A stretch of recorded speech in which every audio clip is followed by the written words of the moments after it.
جیسے کہ آپ کو حضرت نے بتایا کہ میرے پاس N69 سے 3rd ایئر سے جی وہ بھی کرتے ہیں انشاءاللہ۔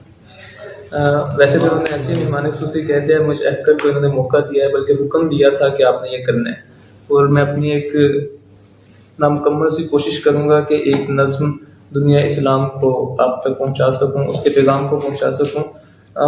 اگر میں بانگ درا کی بات کروں، بانگ درا کے اصل میں 3 حصے ہیں، اقبال نے 3 حصوں میں لکھی ہے۔ ایک اس کا حصہ ہے 1908 تک کا ہے، پھر دوسرا حصہ ہے، پھر تیسرا حصہ ہے۔ جو پہلا حصہ ہے اس میں سنجیدگی کا لیول میں کہوں وہ کم ہوگا، دوسرے میں اس سے زیادہ ہے، تیسرے میں اس سے بھی زیادہ ہے۔ میں یہاں پہ یہ بات بھی واضح کر دوں کہ میں کوئی اتنا بڑا قاری نہیں ہوں اقبال کا یا کسی کا بھی، مجھے بس اللہ نے تھوڑا سا شرف بخشا ہے اپنی طرف سے، یا اس کا کوئی اللہ کا احسان ہے یا اس کی نعمت ہے یہ کہ اس نے مجھے اقبال کے 100 حصے اگر میں کروں کام کے، اس میں سے ایک حصے کا بھی 100واں حصہ مجھے پڑھنے کی توفیق اس نے بخشی ہے، اس اللہ کا شکر ہے۔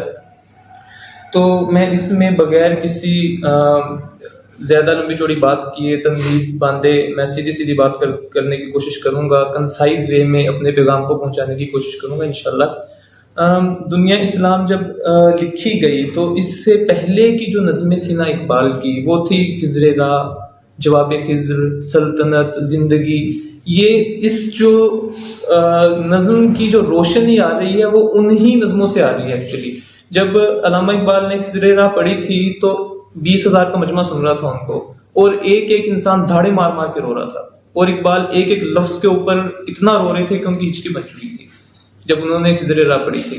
اور پھر انہوں نے جواب خضر راہ لکھا اور خضر لکھا، اور اس کے بعد سلطنت پھر دنیا، اور پھر اسی کی ایک لڑی ہے دنیا اسلام بھی۔ یہ آخری نظمیں ہیں 2، دنیا اسلام اور طلوع اسلام۔ اس میں ایک امید جگا رہے ہیں اقبال، ایک جو مایوسیوں میں گھرا ہوا اسلام تھا اس وقت، مسلمان تھے اس وقت، ان کو ایک امید کی کرن دکھا رہے ہیں کہ بھائی دیکھو ابھی بھی ہر چیز تمہارے ہاتھ سے دی گئی ہے، بہت کچھ ابھی تمہارے پاس پڑا ہے۔ اس وقت جنگ عظیم اول کا وقت تھا وہ، اور مسلمانوں میں بہت برے حالات تھے اس وقت۔ ایسی سی باتیں کرنا یہ اقبال ہی کر سکتے ہیں، ہم صرف سوچ سکتے ہیں، اور مظلوم محکوم ہو کے بھی، کیونکہ ہم بھی تو مظلوم محکوم تھے نا، ایسی باتیں کر جانا یہ صرف اقبال ہی کو زیب دیتا ہے، اور صرف وہی کر سکتے ہیں۔ تو میں اس کو شروع کرتا ہوں دنیا اسلام۔ یہاں پہ بھی جو مکالمہ ہے اقبال کا وہ مینلی تو خضر سے علیہ السلام سے ہے، لیکن کیونکہ میں نے اس نظم کو ان حالات کے مطابق اس کو فٹ کرنا ہے، اس میں ڈھالنا ہے، اس لیے مجھے تھوڑا سا اس کو چینج کرنا پڑے گا اوبیسلی۔ میں اپنے سمجھانے کے انداز میں، جس طرح مجھے حضرت نے حکم کیا تھا کہ کنسائز وے میں بات کرنے کا دور ہے، یہاں فصاحت و بلاغت کو بات نہیں کر سکتے ہم، نہ یہ وہ دور ہے کہ ہم اس انداز میں بات کر سکیں، اس لیے میں اسی وے میں بات کرنے کی کوشش کروں گا کہ جس طرح میں خود کو سمجھا سکوں، اور مجھے امید ہے انشاءاللہ اللہ کے کرم سے آپ بھی کچھ نہ کچھ، یا میں مکمل کوشش کروں گا کہ آپ کو مکمل ہی سمجھ آئے انشاءاللہ۔ دنیا اسلام۔ کیا سناتا ہے مجھے ترک و عرب کی داستاں، مجھ میں کچھ پنہا نہیں اسلامیوں کا سوز و ساز، لے گئے تسلیس کے فرزند میراث خلیل، کشتے بنیاد کلیسا بن گئی خاک حجاز۔ اب اس کے 3 بند ہیں۔ پہلے بند میں تو جو زبوں حالی ہے اس مسلمانوں کی اسی کا ہی تذکرہ ہے، دوسرے میں نصیحت ہے اقبال کی، اور تیسرے میں ایک امید ہے اقبال نے جو مسلمانوں کو دی ہے، جو اس وقت کے مسلمانوں کو دکھائی ہے، ایک امید کی کرن ہے وہ۔ اس میں پہلے جو سٹارٹ ہو رہا ہے کہ اقبال نے کہا ہے کہ مجھ کو ترک و عرب کی داستان نہ سنا۔ ترک و عرب کی داستان کیا تھی؟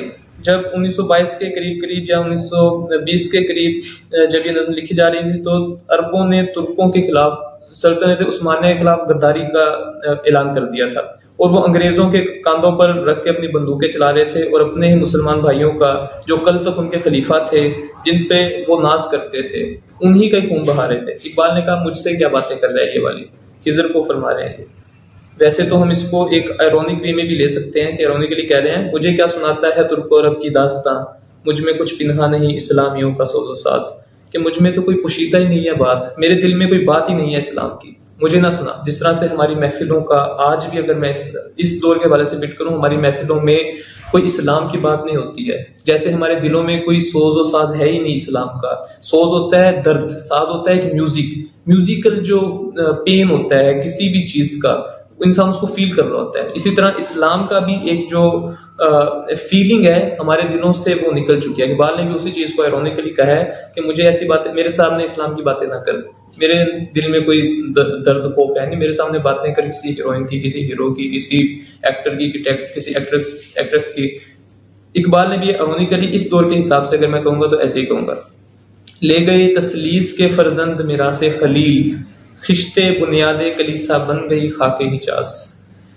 تسلیس ہے مثلث سے نکلا لفظ، مثلث جس کے 3 کونے ہوتے ہیں، اور تسلیس کے فرزند وہ لوگ جو 3 کونے والوں کو مانتے ہیں. مطلب کہ ایک ان کا اللہ، ایک عیسیٰ اور ایک مریم. وہ کہتے ہیں 3 خدا ہیں، یہ تینوں مل کے نظام چلا رہے ہیں. ان کے فرزند مطلب کہ وہ پیروکار، وہ کون ہے؟ عیسائی ہیں. عیسائیوں کو خطاب کر رہے ہیں، مسلمانوں کو خطاب کر رہے ہیں اور بتا رہے ہیں کہ جو عیسائی ہیں وہ میراث خلیل. سورہ نحل کی آیت نمبر 1 2 3 ہے کہ ثم اوحینا ان اتبع ملت ابراہیم حنیفہ.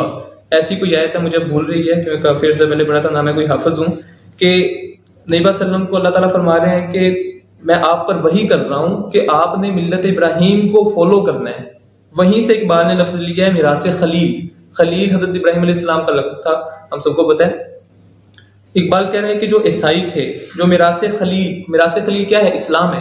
اسلام کو وہ تم سے قرید کر لے گئے ہیں. جو عیسائی تھے انہوں نے اپنی جو ان کی تہذیب تھی، جو ان کا اپنا وے آف لیونگ تھا، وہ ہمارے اندر انفیوز کر دیا، انڈیوس کر دیا ہے، اور ہمارے اندر سے جو ہماری چیزیں تھی وہ نکال کے لے گئے. اور اس سے اگلا مصرع اس سے بھی خطرناک ہے. اقبال کہہ رہا ہے کہ خشت بنیاد کلیسا بن گئی خاک حجاز. خشت کہتے ہیں اینٹ کو. خشت بنیاد کلیسے کی جو بنیاد میں لگی ہوئی اینٹ ہے نا، وہ اس نے تمہارے مدینے کی مٹی سے لی ہے. سمجھیے اس بات کو، فیل کیجئے. خاک حجاز جو ہے اس سے اینٹ بنا کے انہوں نے اپنے کلیسا کے اندر لگائی ہے. مطلب کہ تم نے اپنی زمینیں بیچ دی. عربوں کو اس وقت کے کہہ رہے ہیں جنہوں نے بغاوت کی تھی کہ تم نے اپنی زمین ہی انگریزوں کے ہاں رکھ دی، گروی رکھ دی، کہ تم ان سے پیسے لے کے ان کو استعمال کر کے یا ان سے استعمال ہو کے اپنے ہی بھائیوں کے تم جب سینے چھلنی کر رہے ہو.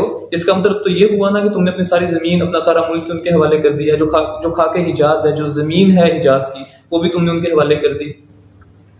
آگے اقبال فرماتے ہیں ہو گئی رسوا زمانے میں کلہ لالا رنگ. کلہ ہوتا ہے وہ پگڑی کے اوپر جو نکالا ہوتا ہے، لالا ہوتا ہے سرخ رنگ کا. لالا جو ہمارا گلاب ہوتا ہے اس سے ہی لیا جاتا ہے. ریڈ کلر کا جو ہوتا ہے نا کلہ، وہ عثمانیوں کی پہچان ہوتی تھی. عثمانی ریڈ کلر کو بہت زیادہ پسند کرتے. ان کی جو جینیسریز کی فوج ہوتی تھی اس کی بھی وردی ریڈ ہوتی تھی. جو اقبال کہنے ہیں وہ زمانے میں رسوا ہو کے رہ گئی ہے اس وقت. اس وقت چونکہ سلطنت عثمانیہ کا بالکل زوال چل رہا تھا، اور اگلے مصرے میں اقبال نے اس کو اس طرح سمیٹا ہے، جو سراپا ناز تھے ہیں آج مجبور نیاز. سراپا ہوتا ہے مکمل طور پر، جو مکمل طور پر فخر کرتے تھے، جن کی ایک جنبش سے، ایک اشارے سے، جن کی ملک کی جو امریکہ، یہ یورپین ممالک، ان کی تو حکومتیں بدل جایا کرتی تھی. ان کو ناز تھا اپنے سپر پاور ہونے پہ. اور آج یہ کیا ہو گئے ہیں؟ مجبور نیاز. آج یہ بھیک مانگ رہے ہیں کہ ہم سے ہماری زمینیں نہ چھینو، آج ہمیں معاف کر دو، آج ہمیں چھوڑ دو. یہ حالات آ گئے ہیں. کہاں سے کہاں پہ آ گئے ہیں. آگے اقبال فرماتے ہیں لے رہا ہے میں فروشان فرنگستان سے پارس. لے رہا ہے میں فروشان فرنگستان سے پارس، وہ مئی سرکش حرارت جس کی ہے مینا گداس. لے رہا ہے میں ہوتی ہے شراب، لیکن اس کو ترکیب کے طور پر استعمال کیا گیا. اقبال کہہ رہے ہیں جو تہذیب لے رہا ہے وہ لے رہا ہے فروشان فرنگستان، جو انگریز ہیں، جو انگریز بیچ رہے ہیں میں کو، جو تہذیب وہ لے کر آ رہے ہیں اس سے. جو فارس کا پرانا نام تھا، جو ایران ہے، وہ بھی انہی کی تہذیب میں ڈھلتا چلا جا رہا ہے. چلو وہ تو اتنے محکوم نہیں ہوئے تھے، ان کے اوپر تو اتنی حکومت نہیں کی گئی تھی انگریزوں کی طرف سے، بلکہ میرے خیال میں کی نہیں گئی تھی. پھر بھی وہ بھی اس تہذیب کے انڈر آ رہے ہیں. یہ انقلاب ایران سے پہلے کی بات ہے. وہ بھی ان کی تہذیب کو فالو کر رہے ہیں. میں فروشان فرنگستان سے پارس وہ مئے سرکش، اور شراب اتنی گندی ہے، وہ مئے سرکش ایسی سرکش شراب ہے، حرارت جس کی ہے مینا گداز، مینا ہوتی ہے وہ سراہی جس کے اندر شراب ڈالی جاتی ہے، اور گداز جو اس کو پگھلا کے رکھ دیتی ہے، ایسی گندی شراب جو جس میں بھی جاتی ہے اس کو گندا کر دیتی ہے، اس کو ختم کر دیتی ہے، اس کو نیست و نابود کر دیتی ہے۔ جب تم اگر یہ سوچتے ہو کہ تھوڑی سی تہذیب ان کی لے لیں گے، تھوڑے سے ان کے طریقوں پر چل لیں گے، تو ظاہری بات ہے جو تمہاری اپنی تہذیب ہے اس کو وہ پگھلا کر ختم کر دے گی۔ لے رہا ہے میں فروشان فرنگستان سے پارس، وہ مئے سرکش حرارت جس کی ہے مینا گداز، حکمت مغرب سے ملت کی یہ کیفیت ہوئی، ٹکڑے ٹکڑے جس طرح کر دیتا ہے، ٹکڑے ٹکڑے جس طرح سونے کو کر دیتا ہے گاز۔ گاز ہوتا ہے ایک شعلہ ہوتا ہے، جب وہ سونے کے اوپر گرتا ہے نا تو سونے کے جو قطرے ہوتے ہیں وہ اڑ کے ہواؤں میں دور جا کے گرتے ہیں۔ جب ایک ٹکڑا اس کے نیچے رکھتے ہیں، اس کے اوپر وہ شعلہ مارتے ہیں تو اس کے قطرے بن جاتے ہیں، قطرے لیکوڈ فارم میں آ جاتے ہیں اور دور جا کے گرتے ہیں، پھر وہ سولیڈیفائی ہو جاتے ہیں۔ اقبال کہہ رہا ہے کہ جو مغرب کی حکمت تھی، حکمت مطلب ان کی جو تدابیر تھیں، اس سے اس ملت اسلامیہ کی یہ حالت ہو گئی ہے کہ جس طرح سونے کو ہم رکھتے ہیں اور اس کے اوپر گاز ڈالتے ہیں تو وہ ٹکڑے ٹکڑے ہو کر رہ جاتا ہے اور دور دور جا کے گرتا ہے۔ اسی طرح سے مسلمانوں کی بھی یہی حالت ہو گئی ہے۔ کہاں مسلمان ایک سلطنت عثمانیہ ہوتی تھی، اس کا جو خلیفہ تھا اس کا حکم نافذ ہوتا تھا، اس پہ فخر ہوتا تھا، وہ نہیں رہا، چھوٹی چھوٹی ٹکڑیوں میں بٹ کے رہ گئے ہیں۔ ہو گیا مانند آب ارزاں مسلمان کا لہو، مضطرب ہے تو کہ تیرا دل نہیں دانہ راز۔ اقبال فرما رہے ہیں کہ جو آج کا مسلمان ہے اس کا جو خون ہے وہ آب ارزاں، گندا پانی، آب بالکل ہی نکارا پانی، حقیر قسم کے پانی کی طرح بہایا جا رہا ہے آج۔ مضطرب ہے تو، تجھے اس چیز کی پریشانی اچھا لاحق ہو رہی ہے، اس کی وجہ یہ ہے کہ تیرا دل نہیں دانہ راز۔ دانہ راز کا مطلب تجھے پتہ نہیں ہے جو اصل حقیقت ہے اس سے تو بھی باخبر نہیں ہے، اس لیے تو اس بات پہ پریشان ہو رہا ہے کہ مسلمان کا لہو جو مانند آب ارزاں ہو گیا ہے۔ اصل میں اس کی حقیقت یہ ہے کہ جو مسلمانوں نے خود پہ ظلم کیا ہے، جو غداریاں کر کے ایک دوسرے کے خلاف، جو انہوں نے ایک دوسرے کو جو فرقہ واریت میں بٹ کر جو ایک دوسرے پہ ظلم کیا ہے نا، اس ہی کی وجہ سے ان کے اوپر یہ مصیبت آ رہی ہے۔ اقبال کہہ رہے ہیں مضطرب نہ ہو کہ تیرا دل نہیں ہے دانہ راز، تجھے اصل بات پتہ ہی نہیں ہے۔ اور آگے جو بھی ہر بند ختم ہو رہا ہے تو اس کے آخر والے جو دو مصرع اقبال نے وہ فارسی میں لکھے ہیں، میں کوشش کروں گا کہ کنوے کر سکوں۔ جو اس میں اقبال نے لکھا ہے نا، اس ہر بنائے کنند کا آباداں کنند، ہر بنائے کہنا کا آباداں کنند، اول آں بنیاد را ویراں کنند۔ یہ مولانا رومی رحمۃ اللہ علیہ کا بڑا مشہور شعر ہے۔ مولانا رومی رحمۃ اللہ علیہ کی جو مصنوی ہے اس کی جلد نمبر 4 کے پیج نمبر 2 to 7 پہ یہ لکھا ہوا ہے۔ اقبال نے وہاں سے لیا ہے، اقبال نے اس میں اپنے ورڈ بھی یوز کیے ہیں کہ گفت رومی نے فرمایا ہر بنائے کوہنا کا باداں کنند، کہ ہر جو پرانی چیز ہے جب بھی اس کو آباد کیا جاتا ہے، جب بھی اس کو بنایا جاتا ہے، مین دانی، تو کیا میں تجھ سے پوچھتا ہوں اول بنیاد را ویراں کنند، کیا اس کی بنیادوں کو خالی نہیں کر دیا جاتا؟ جب بھی کوئی نئی چیز بنانی ہو پرانی عمارت پر، پہلے عمارت کو بالکل گران دیا جاتا، اس کی عمارتوں کو اکھاڑنے، اس کی جو بنیادیں ہیں اس کو اکھاڑ نہیں لیا جاتا۔ یہاں پہ ایک امید ہے کہ اگر تمہاری عمارت اکھاڑی جا رہی ہے نا تو ٹینشن نہ لو، انشاءاللہ ایک اچھی عمارت اس پہ اللہ اس نے بنائے گا۔ آگے جو ایک بند اس میں مکمل ہو گیا ہے، اگلا جو بند ہے وہ نصیحت کا ہے۔ میں اس کو نصیحت کا کہتا ہوں کیونکہ پہلا تھا ابھی زبوں حالی کا اقبال نے ذکر کیا ہے کہ کس طرح کیا حالات آ گئے ہیں آج ہم پر، آگے وہ نصیحت کر رہے ہیں کہ اس سے بچنا کیسے ہے۔ میں ویسے یہ بتاتا ہوں کہ ہم نے بڑے اس سے غور و فکر کے بعد یہ والی نظم رکھی ہے، کیونکہ آگے والی نظم تھی وہ بڑی تھی، پیچھے والی تھی اس کو سمجھنا کافی مشکل کام تھا۔ اس میں ہم نے کوشش کی تاکہ بور بھی نہ ہو اور عوام توجہ سن بھی سکے، نہ لمبی ہو نہ زیادہ چھوٹی ہو۔ اقبال فرماتے ہیں ملک ہاتھوں سے گیا ملت کی آنکھیں کھل گئیں۔ جب ملک چلا گیا، جب سلطنت عثمانیہ ختم ہو گئی، تھوڑی سی آنکھیں کھلی ہیں، عقل آ رہی ہے۔ اس وقت تو عقل آ گئی تھی، وہ الگ بات ہے، آج بھی اسی خواب میں ہم سو رہے ہیں، ہماری میجورٹی سو رہی ہے، مجھ سمیت سو رہے ہیں ہم سب، اللہ ہم سب کو جگائے۔ اقبال کہہ رہے ہیں ملک ہاتھوں سے گیا ملت کی آنکھیں کھل گئیں، حق تیرا چشم عطا کردست غافل در نگر۔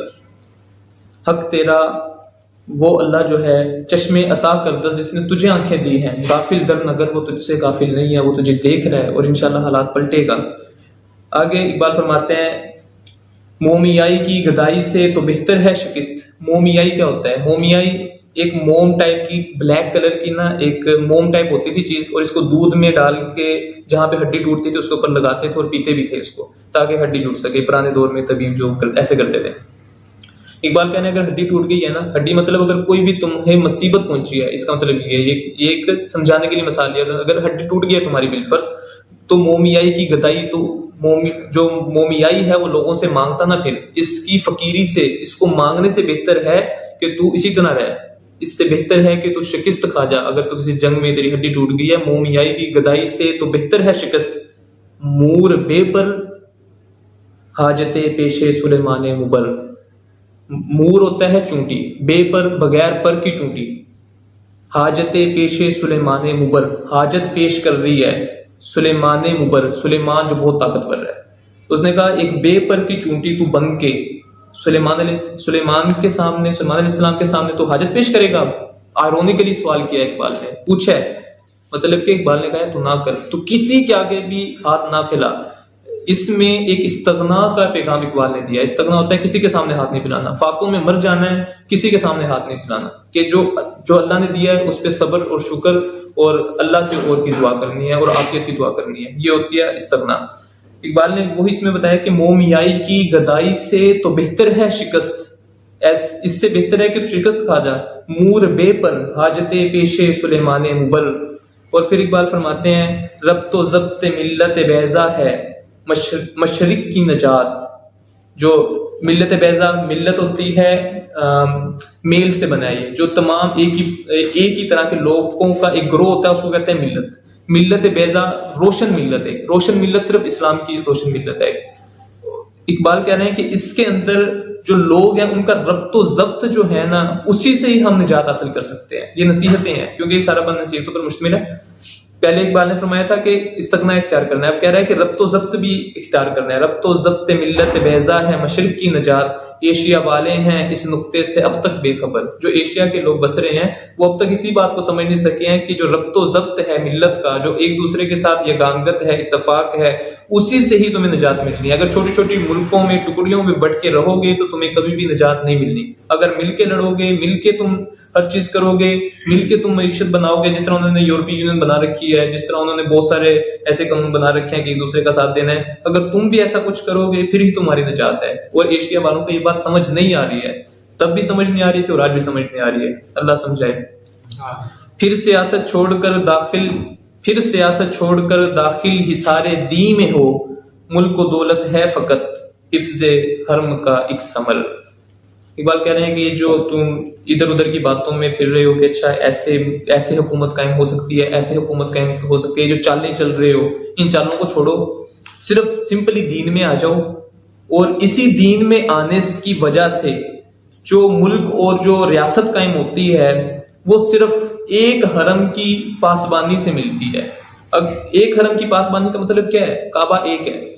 تمام مسلمان چاہے وہ کسی بھی مسلک سے تعلق رکھتے ہوں وہ اس کعبہ کو مانتے ہیں. اگر وہ ایک سینٹر پوائنٹ پہ جمع ہو گئے اور اس میں کوئی پھر اختلاف نہیں رہے گا, اور جب اختلاف نہیں رہے گا اوبیسلی تو پھر ان کی اپنی حکومت قائم ہو جائے گی, یا وہ جو خواب دیکھ رہے ہیں وہ شرمندہ تعبیر ہوں گے. ایک ہوں مسلم حرم کی پاسبانی کے لیے, نیل کے ساحل سے لے کر تا بخا کے کاشگر.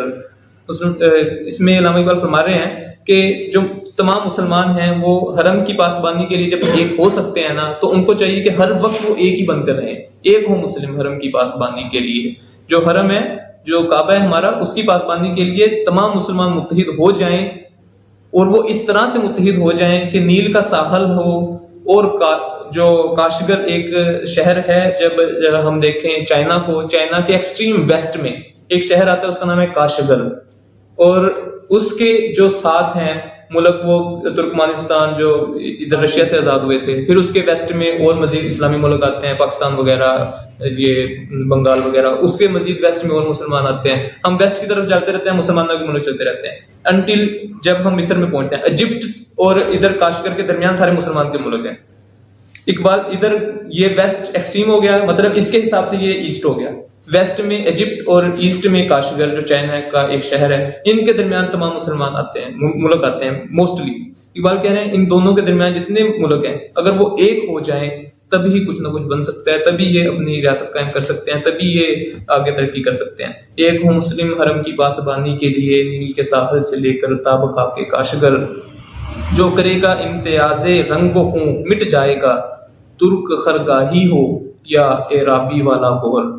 فرما رہے ہیں کہ جو بھی رنگ و خون، رنگ پہ جو بھی اختلاف کرے گا، جو بھی کسی بھی بیس کے اوپر اختلاف کرے گا نا مسلمانوں میں، اس کا جو اینڈ ہے وہ ہے کہ اس نے ختم ہی ہو جانا ہے، چاہے وہ بالکل ہی کمتر ترک ہو، خرگاہ ہوتی ہے جہاں پہ خیمے لگائے جاتے ہیں، چاہے وہ مویشی چرانے والا ترک ہو، جو خیمے لگانے والا ترک ہو، چاہے وہ، یا وہ عرابی والا گوہر ہو کہ عربی ہو اور بہت ہی شان و شوکت والا کوئی عربی ہو، کسی بھی قسم کا ہوگا، اس کی اینڈ میں مٹ ہی جانا ہے۔ اگر وہ ان دونوں میں سے کچھ بھی، اگر اس نے امتیاز رنگ و خون کیا تو، اگر اس نے اپنے خون کی بنیاد پر یا اپنے رنگ کی بنیاد پر مسلمانوں میں کوئی بھی ناچاکی ڈالنے کی کوشش کی تو ختم ہو جانا ہے۔ پھر یہ نہیں دیکھا جائے گا کہ ختم کون ہو رہا ہے، بے شک وہ ترک ہو چاہے وہ عرب ہو، ختم ہی ہو جانا ہے۔ نسل اگر مسلم کی مذہب پر مقدم ہو گئی، اڑ گیا دنیا سے تو مانند خاک رہ گزر۔ اقبال فرما رہے ہیں کہ نسل جو وطنیت ہے، اگر تیری نسل یا وطنیت اگر مذہب کے اوپر تو لے آیا نا، تو تو نے ایسے اڑ جانا ہے جیسے خاک رہ گزر، جس طرح جو رستے کی خاک ہوتی ہے وہ اڑ جاتی ہوتی ہے۔ تا خلافت کی بنا دنیا میں ہو پھر استوار، لا کہیں سے ڈھونڈ کر اسلاف کا قلب و جگر۔ اقبال فرما رہے ہیں کہ اگر تیری یہ سوچ ہے کہ خلافت پھر سے بنے، تو تجھے چاہیے کہ اپنے بڑوں جیسا قلب و جگر، اپنے بڑوں جیسی بہادری اور اپنے بڑوں جیسے ذہن اور ان جیسی سوچ اور ان جیسی غیرت حمیت اپنے اندر پیدا کرنے کی ضرورت ہے۔ یہ والا نصیحت والا کافی حد تک ہم نے کور کر لیا ہے بند، اور اس کے دو آخری مصرے ہیں، یہ فارسی میں ہوں گے اوبیسلی۔ اے کہ ناشناسی خفیرہ از جلی ہوشیار باش، اے گفتار ابو بکر و علی ہوشیار باش۔ اے کہ ناشناسی جو بالکل نا آشنا ہے، خفی را کسی بھی ناؤن کے بعد لگتا ہے فارسی میں نا، خفی جو بالکل پوشیدہ، از جلی جلی، خفی اور جلی کو پوشیدہ اور جو سب سے واضح ہے، ان کو اگر تو الگ نہیں کر پا رہا ہے تو تجھے فکر کرنی چاہیے۔ اے گفتار ابو بکر و علی، یہ سب سے دکھتی رگ ہے مسلمانوں کی کہ ابو بکر و علی سے میں جو جنگ ہو رہی ہے کہ کون پہلا خلیفہ تھا، کس کو بننا چاہیے تھا۔ اقبال کہہ رہے ہیں کہ اگر تو اس چیز کا گفتار ہو گیا ہے، اگر تو گرفتار ہو گیا ہے، اے گرفتار ابو بکر و علی ہوشیار باش، تجھے عقل کے ناخن لینے چاہیے، تجھے چاہیے کہ تو یہ پھوٹ مسلمانوں میں نہ ڈالے۔ عشق آگے جو ایک امید ہے اقبال کی وہ جگاتے ہیں، عشق کو فریاد لازم تھی، عشق کو فریاد لازم تھی، سو وہ بھی ہو چکی، اب ذرا دل تھام کر فریاد کی تاثیر دیکھ۔ اقبال کہہ رہے ہیں عشق کیا ہوتا ہے؟ عشق ہوتا ہے ازمائش سے، کہ جب ازمائش مسلمانوں پہ ٹوٹ رہی تھی تو فریاد ہم نے کرنی تھی، وہ ہمارا فرض تھا، ہم نے دعا کرنی تھی، فریاد کرنی تھی، وہ ہم نے کر لی، اللہ سے دعائیں ہم نے لاکھ مانگ لی۔ اس کے بعد اب ذرا دل تھام کر ان دعاؤں کی تو تاثیر کو دیکھ کے اللہ کرتا کیا ہے، ایک امید دلا رہے ہیں۔ اس کے بعد اقبال فرمائیں تو نے دیکھا ہے سطوط رفتار دریا کا عروج، موج مستر کس طرح بنتی ہے اب زنجیر دیکھ۔ سطوط ہوتا ہے شان و شوکت، حکومت کا وقار جو ہوتا ہے نا، اقبال کہنا تو نے جو سطوط رفتار دریا کا عروج، جو غیر مسلم تھے ان کا عروج تو نے دیکھ لیا ہے، فل دیکھ لیا ہے، اب ان میں دیکھ کس طرح سے پھوٹ اللہ ڈالے گا، موج مستر کس طرح بنتی ہے، ان کے اندر جو اضطراب کس طرح سے پیدا ہوگا، اب وہ سلسلوں کی کڑی دیکھ کے کس طرح سے ان کے اندر اضطراب پیدا ہو رہا ہے۔ زنجیر مطلب سلسلوں کی کڑی دیکھ، کیونکہ ہر زوال کے بعد عروج ہوتا ہے، عروج کے بعد زوال ہوتا ہے، اب انہوں نے عروج تو دیکھ لیا، اب ان کے زوال کا وقت شروع ہو رہا ہے۔ اقبال ہمیں امید دلا رہے ہیں کہ وقت اب بہت قریب ہے۔ عام حریت کا جو دیکھا تھا خواب اسلام نے، اے مسلمان آج تم اس خواب کی تعبیر دیکھ۔ عام حریت مطلب کہ ہر کسی کی آزادی کا خواب صرف اسلام نے بتایا ہے، اس سے پہلے بھی کہیں لڑکیاں آزاد نہیں ہیں، کہیں بیٹیوں کو قتل کیا جا رہا ہے، کہیں غلام بنا کے رکھا ہوا ہے۔ جو اس چیزوں سے آزادی کا کنسیپٹ دیا تھا وہ اسلام نے دیا تھا۔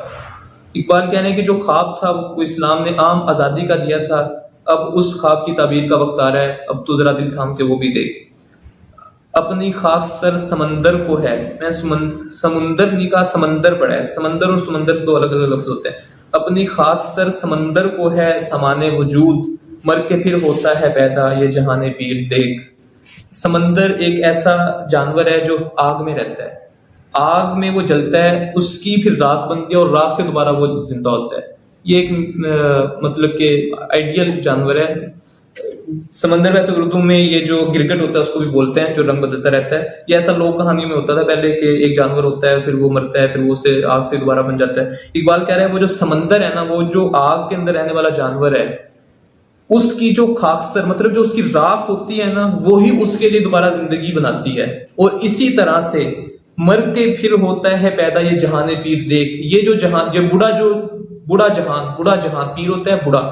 یہ جو پرانا اپنی جو دنیا ہے, جو ہمارا یہ زمانہ چلا آ رہا ہے, اب دیکھنا یہ اے مسلمان تیرے لیے مر کے دوبارہ پیدا ہوگا, اور تیری جب یہ مر کے دوبارہ پیدا ہوگا وہ تیری ترقی کی نئی راہیں اس کے اندر ہوگی, اور تو اس میں عروج پائے گا. آگے اقبال کہہ رہا ہے کھول کے آنکھیں میرے آئینہ گفتار میں آنے والے دور کی دھندلی سی ایک تصویر دیکھ.